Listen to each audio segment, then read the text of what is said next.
Praise the Lord. எல்லாம் சந்தோஷமாக இருக்கீங்களா? பிரியமானவர்களே, நம்ம காலையில் எழும்பினதுலேருந்து நம்ம வாயில் அதிகமாக நம்ம குறை சொல்கிறோமா, நம்ம ஆண்டவர் துதிக்கிறோமா, இல்லை நம்ம வாயிலிருந்து என்ன காரியங்கள் புறப்பட்டு வருகிறது, கோபமா, என்ன காரியங்கள் புறப்பட்டு வருது அப்படின்னு என்னைக்காவது நம்ம சிந்திச்சிருக்கோமா?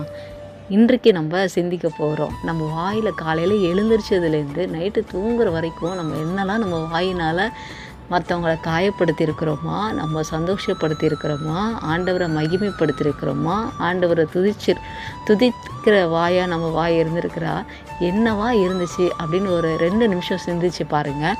ஆனால் வேத வசனம் நம்ம வாய் எப்படி இருக்கணும் அப்படின்னு சொல்லுது அப்படின்னு நம்ம பார்ப்போமா? சங்கீத புஸ்தகம் 71வது சங்கீதம் 8வது வசனம் இப்படியாய் சொல்கிறது, என் வாய் உமது துதியினாலும் நாள்தோறும் உமது மகத்துவத்தினாலும் நிறைந்திருப்பதாக.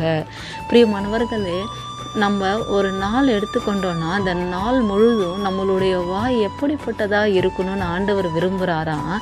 நம்முடைய வாய் துதியினாலும், ஆண்டவருடைய துதியினாலும் அவருடைய மகத்துவத்தினாலும் நிறைந்திருப்பதாக அப்படின்னு சொல்லி வேதத்தில் கொடுக்கப்பட்டிருக்கிறது. இப்போது நம்ம வாய் நம்ம நாள்தோறும் என்ன சொல்கிறோம் அது ஒரு பக்கம் இருக்கட்டும், ஆண்டவர் என்ன சொல்கிறாரா அது ஒரு பக்கம் இருக்கட்டும். இப்போ 2த்தையும் மேட்ச் பண்ணி பார்ப்போம்.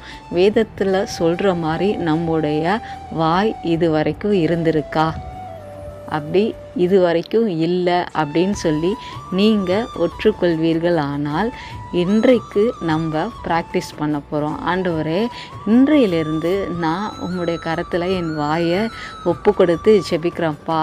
இனி ஒவ்வொரு நாளும் என்னுடைய வாய் உம்முடைய துதியினாலும் உம்முடைய மகத்துவத்தினாலும் நிறைந்து காணப்படுவதாக அப்படின்னு சொல்லி நீங்கள் ஆண்டவரிடத்தில் நீங்கள் கேட்கும்போது நிச்சயமாக ஆண்டவர் அதை உங்களுக்கு செய்ய வல்லமை உள்ள தேவனாக இருக்கிறார்.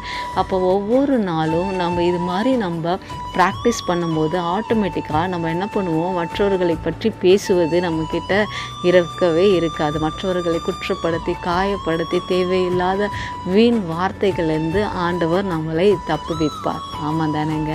நம்ம ஆண்டவருடைய வார்த்தைக்கு கீழ்ப்படிந்து ஆண்டவருடைய மகத்துவத்தையும் அவருடைய துதியும் நம்ம வாயில் இருக்கும்படியாய் நம்ம ஜெபிப்போம். ஆண்டவர் நிச்சயமாய் உங்களுக்கு உதவி செய்வார். ஆமேன். God bless you.